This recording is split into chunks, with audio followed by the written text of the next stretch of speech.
Կարևորելով տեխնոլոգիական կրթության զարգացումը, Ucom-ն աջակցում է CIPR Aerospace կենտրոնի տիեզերք 1 ուսումնական ծրագրի իրագործմանը, որի մեկնարկը տրվեց Վանաձորում եւ Օձունում։ Նախաձեռնության նպատակն է դպրոցականների եւ ուսուցիչների համար հասանելի դարձնել տիեզերագնացությունն ու տիեզերական ինժեներական կրթությունը դասարանից ուղեծիր գաղափարի իրագործման համար։ Երբ որ բջջային հեռախոս օգտագործում եք, պատկերացնում եք ինչպես է աշխատում բջջային հեռախոսը։ Բջջային հեռախոսի մեջ ալեհավաք կա։ Ալեհավաքը դուք չեք տեսնում, ինքը մեջն է։ Ինքը սկսավ աշխատել։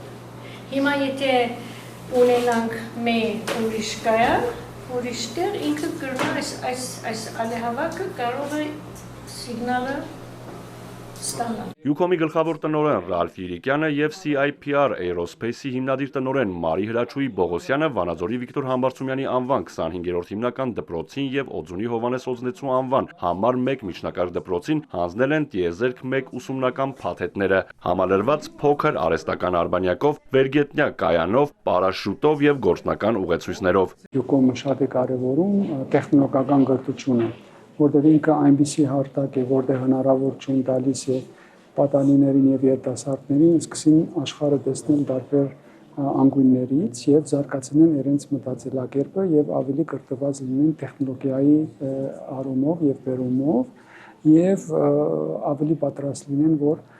վաղվա օրը աբակայի համար իրենք ավելի ինքնավստահ տեխնոլոգիական ղեկը վերցնեն իրենց ձեռքում։ CIPR Aerospace-ի մասնագետները նախապես վերապատրաստել են ուսուցիչներին, որոնք արդեն կարող են իրական դասեր անցկացնել աշակերտների համար։ Վերապատրաստում անցած ուսուցիչները հավաստագրեր են ստացել։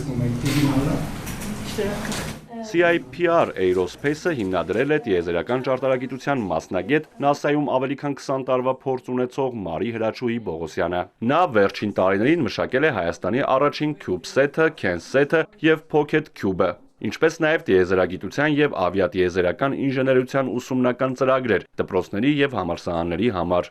Մենք շատ շնորհակալ ենք Ucom-ից եւ իր տնօրենից մասնավորապես պարոն Ռալֆ Իրիկյանից, որովհետև ինքը հովանավորեց այս ամբողջ աշխատանքը, որ մենք այսօր 2 դպրոցներին Վանաձորում եւ Լոռիում պիտի տանք եւ առավել 2 դպրոց ունենք Երևանում։ Աշակերտներից սկսյալ սովորեցնենք այդպես կոչված STEM ծրագրով սովորեցնենք տիեզերական սարքաշինությունը եւ արբանյակաշինությունը։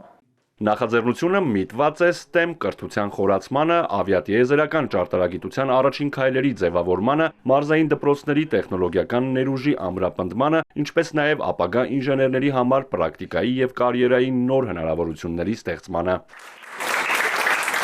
Արթուր Հակոբյան, Էպիկենտրոն։